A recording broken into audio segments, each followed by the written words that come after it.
Hello everyone, coordination chemistry base பண்ண question வாங்க பார்க்கலாம். கொஸ்டின் பாருங்கள்.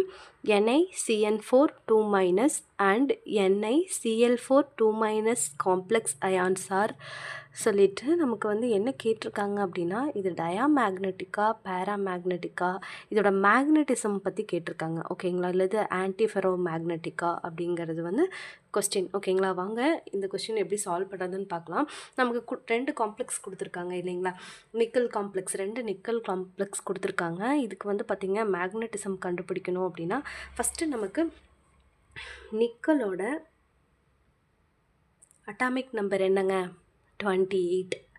அதாவது இப்போ ஒரு காம்ப்ளெக்ஸ் கோஆர்டினேஷன் கெமிஸ்ட்ரியை பொறுத்த வரைக்கும் நமக்கு வந்து அந்த 3D 4D 5D ஓகேங்களா, இந்த சீரீஸோட அட்டாமிக் நம்பரு அதோட எலக்ட்ரானிக் கான்ஃபிகரேஷன் என்ன அப்படிங்கிறது வந்து கண்டிப்பாக தெரிஞ்சிருக்கணுங்க. அப்படி தெரிஞ்சிருந்தால் மட்டும்தான் நம்ம கோஆர்டினேஷனை வந்து ஈஸியாக சால்வ் பண்ண முடியும். ஓகேங்களா, இப்போ வந்து நிக்கலோட அட்டாமிக் நம்பர் அப்படின்னா 28, அதோட எலக்ட்ரானிக் கான்ஃபிகரேஷன் என்ன அப்படின்னா 3D8 4s2 அப்படின்னு நமக்கு சொல்ல தெரிஞ்சிருக்கணும். ஓகேங்களா, அப்போது இதோட எலக்ட்ரானிக் கான்ஃபிகரேஷன் 3D8 4s2.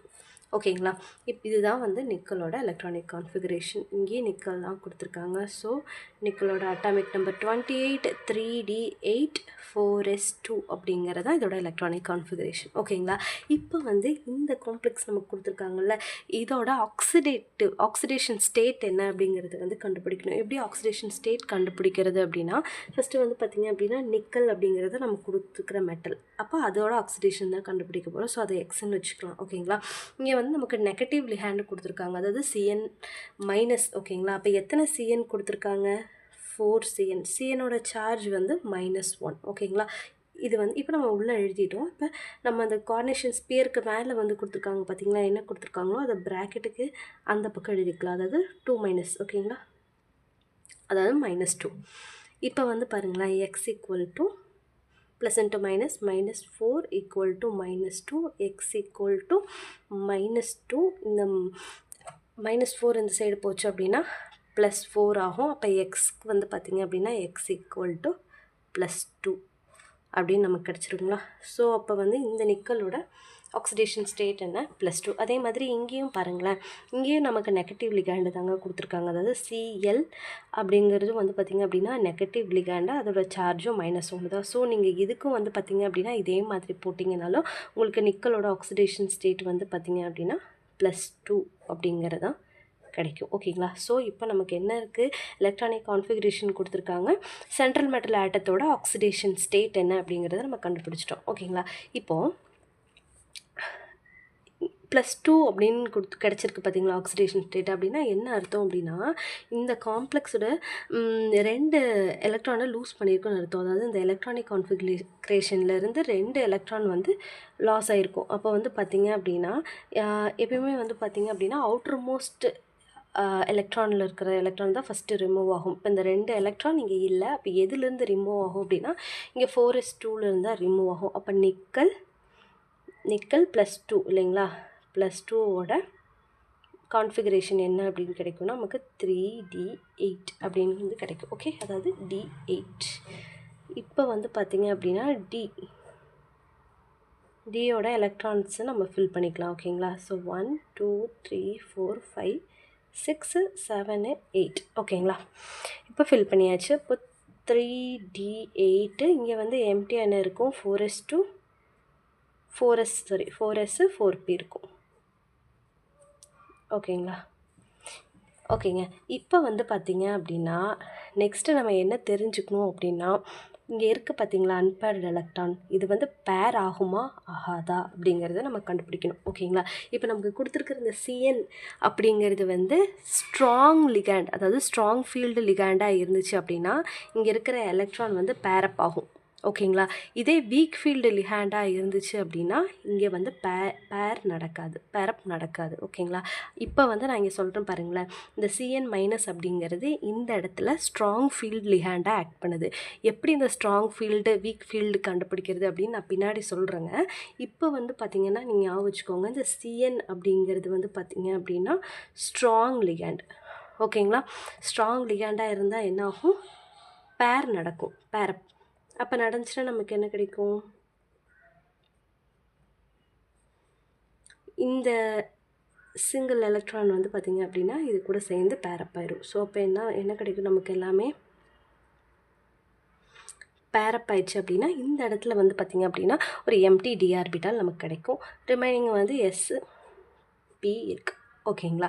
இப்போது நமக்கு கொடுத்துருக்கிற இந்த கோஆர்டினேஷன் இருக்குது பார்த்திங்களா, இது வந்து பார்த்திங்க அப்படின்னா ஃபோர் கோஆர்டினேஷன் சொல்லலாம். ஏன்னா நமக்கு 4 CN தான் இருக்குது. ஓகேங்களா. 4 கோஆர்டினேஷன் இருக்குது, 6 கோஆர்டினேஷன் இருக்குது. ஓகேங்களா. இப்போ நமக்கு கொடுத்துருக்கிற காம்ப்ளெக்ஸ் ரெண்டுமே பார்த்திங்க அப்படின்னா 4 கோஆர்டினேஷன் அப்படிங்கும்போது இதோட ஹைப்ரிடைசேஷன் என்னவா இருக்கும் அப்படின்னு பார்த்தீங்க அப்படின்னா, ஒன்று டெட்ராஹைட்ரல் 4 கோஆர்டினேஷன் நம்பர் இருந்துச்சுனாவே ஒன்று டெட்ராஹைட்ரலாக இருக்கும், அப்படி இல்லாட்டி ஸ்கொயர் பிளேனராக இருக்கும். ஓகேங்களா. இப்போ வந்து பார்த்திங்க அப்படின்னா இந்த இடத்துல பாருங்களேன், இங்கே பேரப் நடந்துருச்சு இல்லைங்களா. அப்போது இந்த இடத்துல பாருங்கள், இங்கே D 4 கோஆர்டினேஷன். அப்போ நமக்கு 4 ஷெல் இருந்தால் போதும். ஓகேங்களா. அப்போ இங்கே D இருக்குது. ஸோ எஸ்ஸு இந்த இடத்துல P. ஓகேங்களா. அப்போது இந்த இடத்துல வந்து என்ன பண்ணும், CN அப்படிங்கிறது போய் வந்து எலக்ட்ரானை டொனேட் பண்ணி இந்த இடத்துலலாம் ஃபில் ஆகிடும். ஓகேங்களா.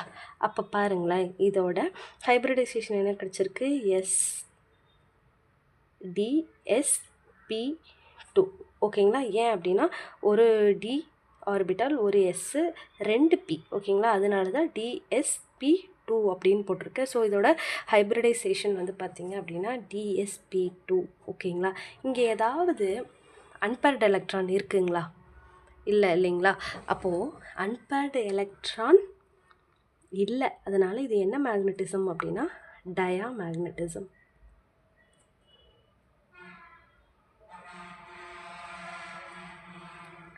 டயாமேக்னட்டிசம் அது ஈஸி அப்படிங்க வச்சுக்கலான்னு வச்சுக்கோங்களேன். இப்போ இங்கே வந்து பார்த்திங்க அப்படின்னா இருக்கிற எல்லாமே பேர்டாக இருக்குது இல்லைங்களா, எல்லாமே பேர்டாக இருக்குது. ஓகே. இங்கே வந்து இந்த மாதிரி ஏதாவது அன்பேர்டு இருக்குங்களா, இல்லை, எல்லாமே பேர்டு.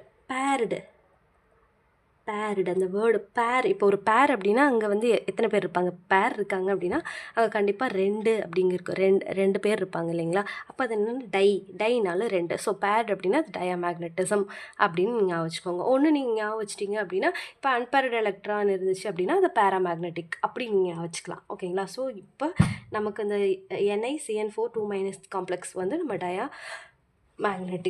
டயாமேக்னட்டிசம் அப்படிங்கிறத கண்டுபிடிச்சிருக்கோம். இப்போ வந்து இந்த காம்ப்ளெக்ஸ்க்கு வந்து கண்டுபிடிச்சிங்க அப்படின்னா அதே மாதிரி தாங்க நமக்கு என்ன இருக்கும், D8 இருக்குங்களா, D8 இருக்கும். நம்ம CN என்ன சொன்னேன், அது ஸ்ட்ராங் ஃபீல்ட் லிகண்ட் அப்படின்னு சொன்னேன். இப்போ Cl அப்படிங்கிறது ஸ்ட்ராங் ஃபீல்டா வீக் ஃபீல்டா அப்படின்னு கேட்டிங்க அப்படின்னா Cl குளோரின் அப்படிங்கிறது வந்து வீக் லிகண்ட். ஓகேங்களா. அப்போ என்னாகும், இந்த இடத்துல பேரப் நடக்காது. சரிங்களா. இந்த இடத்துல எந்த பேரப்பும் நடக்காது. இந்த ரெண்டு அன்பேர்டு எலக்ட்ரான் அப்படியே தான் இருக்கும். ஏன் அப்படின்னா குளோரின் அப்படிங்கிறது வீக் லிகண்ட். ஓகேங்களா. அதனால் பேரப் நடக்காது. அப்போ இது வந்து 4 கோஆர்டினேஷன் தானே, இதுவும் பார்த்திங்க Cl4 தான் கொடுத்துருக்காங்க, 4 கோஆர்டினேஷன். அப்போ வந்து பார்த்திங்க அப்படின்னா Cl வந்து எங்கே ஆக்குப்பை ஆகும் அப்படின்னா இந்த S இருக்குது பார்த்திங்களா, 4s4Pயில் வந்து இந்த Cl அப்படிங்கிறது வந்து போய் தன்ட்டு இருக்கிற 2 எலக்ட்ரானையும் டொனேட் பண்ணி நமக்கு இந்த கோஆர்டினேஷன் காம்ப்ளெக்ஸ் ஃபார்ம் ஆகும். ஓகேங்களா.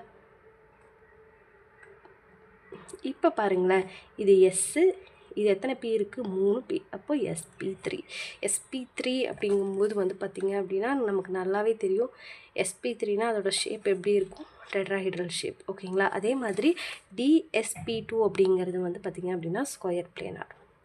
நெக்ஸ்ட் டைம் இதை கூட கேட்கலாம் கொஸ்டினில். ஓகேங்களா. ஸோ DSP2 அப்படிங்கிறது வந்து ஸ்கொயர் பிளேனாராக இருக்கும். ஓகேங்களா. இப்போது இந்த இடத்துல பாருங்களேன், 2 அன்பேர்டு எலக்ட்ரான் இருக்குது. ஸோ இந்த காம்ப்ளெக்ஸ் வந்து பார்த்திங்க அப்படின்னா பேரா மேக்னெட்டிக்.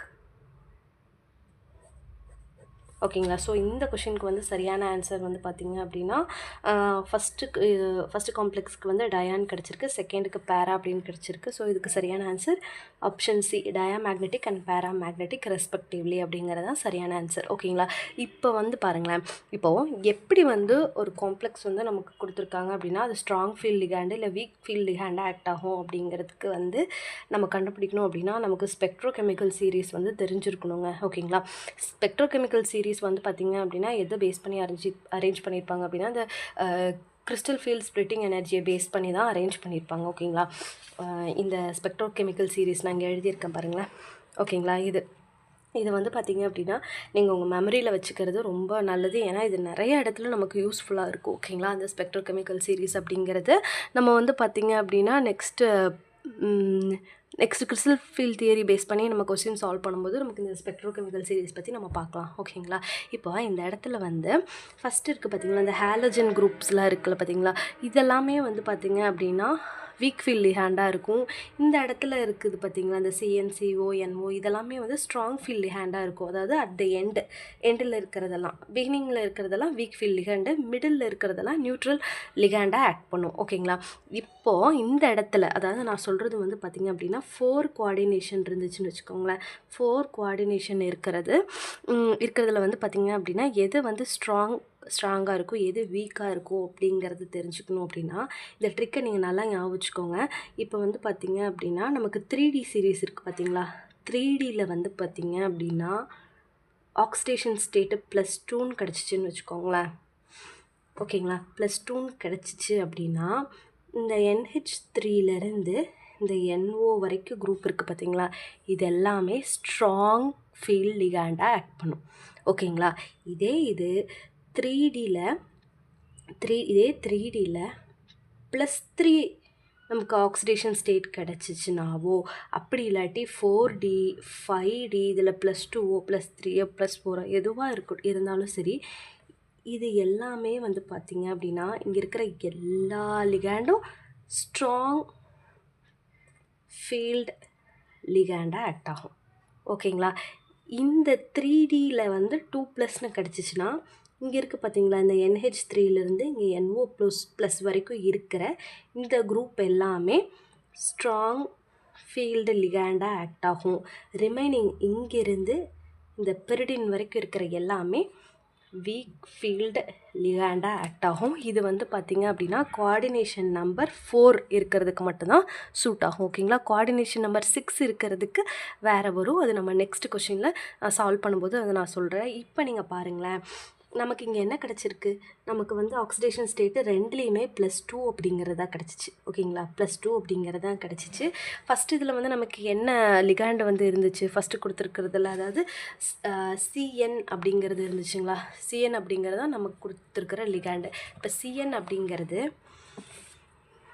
3Dயில் வந்து ஸ்ட்ராங் ஃபீல்ட் லிகாண்டு அப்படிங்கிறதுலாம் இது எல்லாமே ஸ்ட்ராங் ஃபீல்ட் லிகாண்டு. இங்கே இருக்கிற இது எல்லாமே வீக் ஃபீல்ட் லிகாண்ட். ஓகேவா. அப்போது CN அப்படிங்கிறது எங்கே இருக்குது பார்த்திங்களா, இந்த இடத்துல சொல்லியிருந்தேன்ல நான் ஸ்ட்ராங் ஃபீல்ட் லிகாண்டு, இது எல்லாமே ஸ்ட்ராங் ஃபீல்ட் லிகாண்டுன்னு சொல்லியிருந்தேன். அப்போது அதில் தான் வந்து பார்த்திங்க அப்படின்னா இந்த CN இருக்குது. ஸோ CN அப்படிங்கிறது ஸ்ட்ராங் ஃபீல்ட் லிகாண்டாக ஆக்ட் ஆகி இங்கே பேரப் நடக்குது. ஓகேங்களா. அதே மாதிரி இந்த இடத்துல நான் என்ன சொல்லியிருந்தேன், 3D+லேயே இதை தாண்டி மீதி இருக்கிற காம்ப்ளெக்ஸ் எல்லாமே, அதாவது இந்த அயோடின்லேருந்து பிரிடின் வரைக்கும் எல்லாமே வீக் ஃபீல்ட் லிகாண்டுன்னு சொல்லியிருந்தேன். இப்போ செகண்ட் நமக்கு கொடுத்துருக்குற காம்ப்ளெக்ஸில் Cl அப்படிங்கிறது எங்கே இருக்குது, மேலே இருக்குது. அதாவது வீக் ஃபீல்ட் லிகாண்டுக்குள்ளே வருது. அதனால் வந்து பார்த்திங்க அப்படின்னா அதில் வந்து பேரப் நடக்கிறதில்ல. ஸோ அங்கே அன்பேர்டு எலக்ட்ரான்ஸ் இருந்து நமக்கு வந்து இந்த மேக்னட்டிசம் வந்து கிடைக்கிது. ஓகேங்களா. இப்போது இதை பேஸ் பண்ணி தான் நம்ம இது வந்து ஸ்ட்ராங் ஃபீல்டா இல்லை வீக் ஃபீல்டா அப்படிங்கிறதையும் நம்ம ஃபைண்ட் அவுட் பண்ண முடியும். ஓகேங்களா. இது ஸ்டார்டிங் உங்களுக்கு கொஞ்சம் டிஃபிகல்ட்டாக இருக்க மாதிரி தெரியலாம். நீங்கள் போக போக சால்வ் பண்ணும்போது உங்களுக்கு கண்டிப்பாக புரியும். இந்த ட்ரிக்கை வந்து மறந்துடாதீங்க. ஓகேங்களா. இந்த ஸ்பெக்ட்ரோகெமிக்கல் சீரீஸு அதே போக 4 கோஆர்டினேஷனுக்கு சொல்லியிருக்கிறத வந்து மறந்துடாதீங்க. இதை வச்சு நம்ம நிறைய கொஷின்ஸ் வந்து சால்வ் பண்ணலாம். ஓகேங்களா. உங்களுக்கு இதில் ஏதாவது டவுட் இருந்துச்சு அப்படின்னா கமெண்ட்டில் சொல்லுங்கள். கண்டிப்பாக நான் அதுக்கு ஆன்சர் பண்ணுறேன். அதே மாதிரி நிறைய நிறைய பேர் வந்து நம்மளோட சேனலை வந்து நீங்கள் சப்ஸ்கிரைப் பண்ணிவிட்டு பெல் ஐக்கான் இருக்கும், அதை கிளிக் பண்ணி வச்சிட்டிங்க அப்படின்னா நான் எப்போ வீடியோ போட்டாலும் உங்களுக்கு நோட்டிஃபிகேஷனாக வந்துடும். ஓகேங்களா? ஸோ நீங்கள் ஈஸியாக வந்து ப்ரிப்பேர் பண்ணுறதுக்கு அது ஈஸியாக இருக்கும். ஓகேங்களா? தேங்க்யூ ஸோ மச் ஃபார் வாட்சிங்.